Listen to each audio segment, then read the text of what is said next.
I sit at my corner office, the late afternoon sun spilling across the hardwood floors, glinting off the silver bracelet my grandmother gave me years ago. It's warm against my wrist, and for a fleeting moment, I remember the tiny apartment I used to share with roommates, dreaming of spaces like this, of a life like this. My silk blouse brushes against my skin as I lean back, coffee steam curling lazily toward the ceiling, and I let out a quiet, ironic laugh. The phone buzzes on the glass desk, my parents'. I don't answer immediately.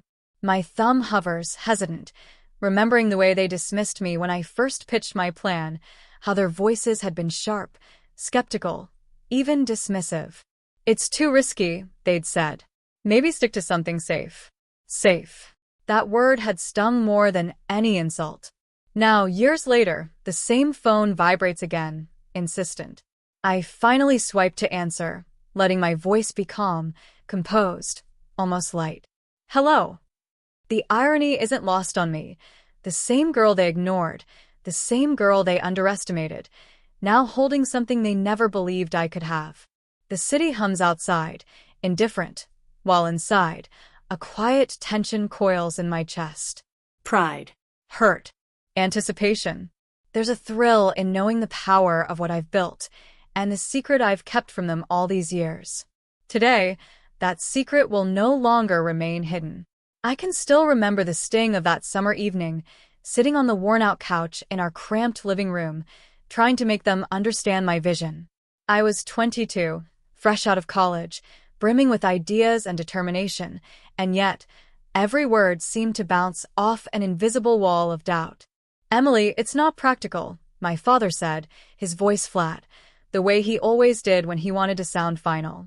My mother nodded beside him, arms crossed, lips pressed tightly together, a silent ally in discouragement. My hands shook slightly as I held the blueprint, the careful plan I had spent weeks perfecting, filled with projections, designs, and strategies I knew could work. "I've thought this through," I said, my voice quieter than I intended. "I can make this work. Please just hear me out." Their eyes met each other, then back to me, and I felt the familiar lump rise in my throat. The word no never even had to leave their lips. They had already said it in the sharp tilt of their heads, the dismissive sighs, the lack of interest in my meticulously prepared notes. I remember slumping back on the couch, trying to swallow the bitterness rising in my chest. It was my grandmother who noticed first, sitting quietly in the kitchen doorway with her knitting. "Don't let them dim your fire, Emily," she whispered, her voice gentle but firm. "You have something they can't see yet, but one day they will." She handed me a small, leather-bound notebook, worn at the edges. "Write everything here. Keep your plans safe, your dreams alive. You'll need this when they won't believe in you." That night, I locked myself in my tiny bedroom, the blueprint spread across the bed, the notebook clutched to my chest. Tears blurred my vision, but beneath them was a spark, an unyielding determination. If my parents wouldn't back me, I would back myself. I promised silently that I would take every ounce of that rejection and turn it into fuel. I didn't know how yet, but I knew one thing for certain. I would make my mark, even if I had to do it alone. By the time dawn crept through the blinds, I had scribbled the first pages in the notebook, a roadmap to independence no one could dismiss. That moment, as fragile and raw as it was, became my turning point, the moment I decided I would not be ignored. I started small, working out of a tiny studio apartment I could barely afford, the leather-bound notebook clutched in one hand and a laptop in the other. Nights blurred into mornings, the hum of my old coffee maker my only companion as I drafted emails, cold-called potential clients, and studied market trends. Every setback felt like a personal blow, every small win a spark of validation. I was building something invisible to the world, and invisible to my parents. It wasn't easy. I remember nights when I'd sit on the worn rug, head in my hands, thinking maybe they were right, maybe I had bitten off more than I could chew. But then I'd look at the notebook, the scribbled advice from my grandmother, and I'd remind myself that belief in my own vision mattered more than anyone else's doubt. My first real break came in the form of a mentor, Sarah Thompson, a seasoned developer with an eye for raw talent. I met her at a networking event, pitch in hand, voice trembling slightly, but determination steady. She saw something in me, something I was too young to fully recognize myself. "Emily," she said, "you've got grit, vision, and the kind of stubborn intelligence most people waste. Stick with me, and we'll make something real." Under her guidance, I learned the intricacies of business I'd only dreamed of, negotiating contracts, managing budgets, pitching to investors. Mistakes were inevitable. I missed deadlines, miscalculated projections, and endured more than one humiliating rejection. But each mistake taught me something invaluable. I grew sharper, more resilient, more determined to carve a path on my own terms. Slowly, success followed. The first profitable project, a boutique renovation contract, felt like victory on top of victory. I sent a small, polite update to my parents, vague and understated, careful not to reveal too much. They assumed I was still struggling, perhaps learning to settle down, unaware that I was moving toward independence at a pace they could never have imagined. I kept the facade meticulously, posting modest social media updates and masking my long hours, sleepless nights, and growing revenue. My world expanded quietly. I rented a small office downtown, decorated it with art I loved, and curated every detail to reflect the journey I was building with my own hands. Every decision was mine, every risk mine, and every reward mine. Yet, even in the quiet victories, there was a constant hum of anticipation. I thought of the day I could walk into my parents' lives and show them the reality they had refused to see. It wasn't about revenge. It was about validation, about the quiet satisfaction of proving to myself that their doubt could not define me. And so I kept going, hours stretching into weeks, weeks into years, with the notebook always within reach, a symbol of the first moment I decided to refuse the limitations they tried to place on me. Each step forward was a whisper to myself. You are capable, you are unstoppable, and one day they will understand the strength you've built from the ground up. The day finally came when I knew I couldn't delay it any longer. My parents had called. Again, this time under the pretense of discussing family matters, and I agreed to meet them at my office downtown. My palms tingled as I straightened the blazer I had chosen for the occasion, the one that matched my confidence like a second skin. I glanced around the office one last time. Polished hardwood floors, sleek desks, modern art on the walls, and the faint scent of freshly brewed coffee lingering in the air. Every detail reflected the years of toil, the nights I had spent building something they had dismissed without a second thought. When they arrived, I let them walk in first. The look on their faces was priceless, a mixture of expectation and pity, like they were bracing to see a struggling woman they had once ignored. Their eyes immediately scanned the room, lingering on the expensive, hand-picked decor, the glass walls revealing the bustling city below, and the glossy awards lined neatly on the shelf. For a moment, they said nothing, their mouths slightly agape, their usual confident composure faltering. I stood by the desk, folding my hands lightly, a calm smile tugging at my lips. "It's been a while," I said softly, letting the words hang in the air. The silence stretched, thick and heavy, giving them time to process the reality before I spoke again. "I know you never believed in me," I continued, letting the honesty in my voice cut through the tension. "You dismissed my ideas, my plans, everything I wanted to achieve. But here I am. I own this building now." Their faces changed with each word, disbelief, confusion, shame. My father's jaw tightened, my mother's eyes widened, a flicker of guilt shadowing her expression. They looked at the sleek glass doors behind me, at the meticulously curated workspace, and finally, their eyes returned to me. "I didn't just build a company," I said, letting my voice gain quiet strength. "I built a life, a business, and yes, this building. Every step, every long night, every risk I took led me here.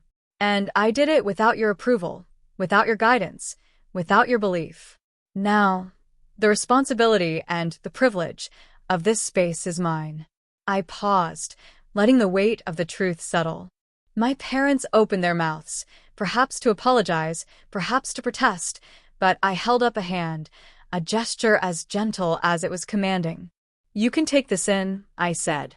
"Look around. Understand it. And know that this isn't about revenge. It's about the reality I created when no one else would." I watched as the realization washed over them, slowly dissolving the disbelief. Their expressions softened slightly, but the shame and regret lingered, subtle but undeniable.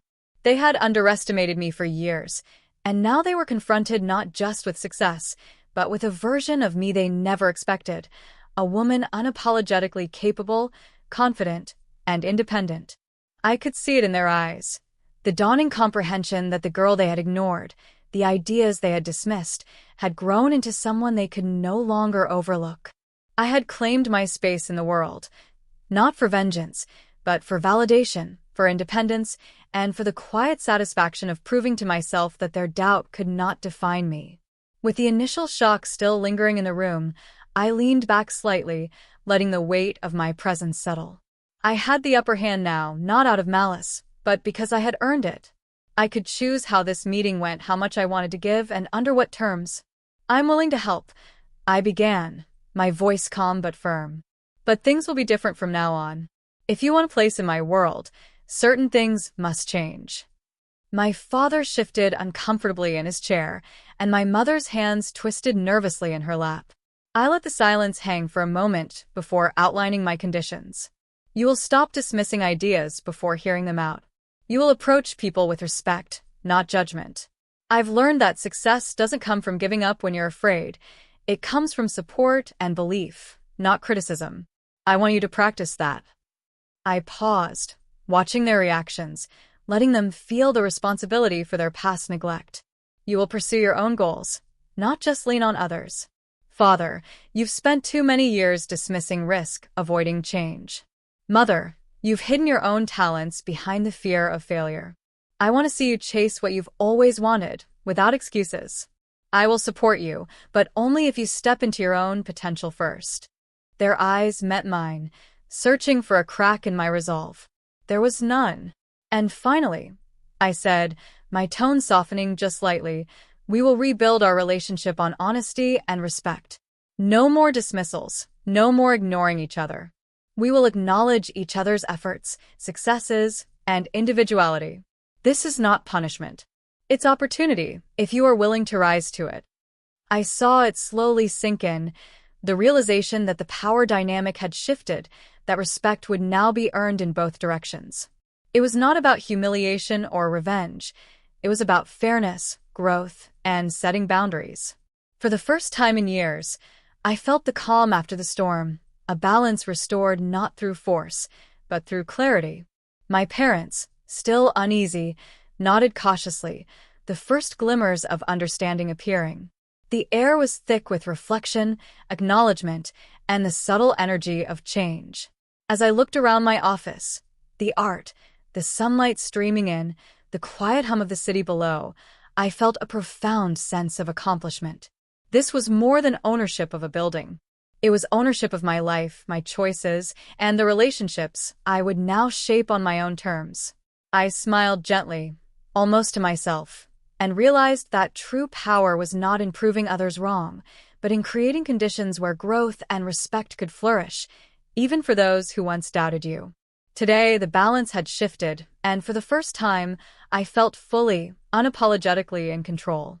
In the weeks that followed, I watched subtle but profound changes unfold. My parents began to take the steps I had asked of them, not perfectly, not immediately, but with genuine effort. My father enrolled in a leadership course, seeking to understand risk and opportunity in a way he had never considered.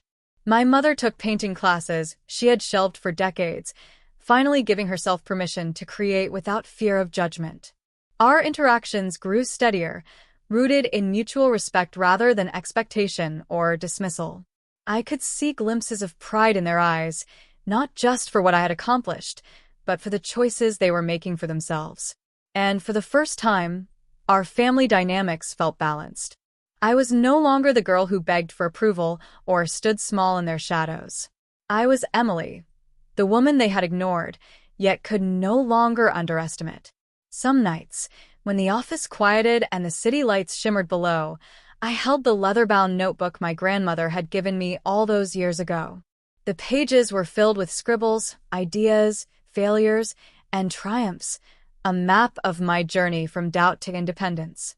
I traced the worn edges, remembering her words, "Don't let them dim your fire."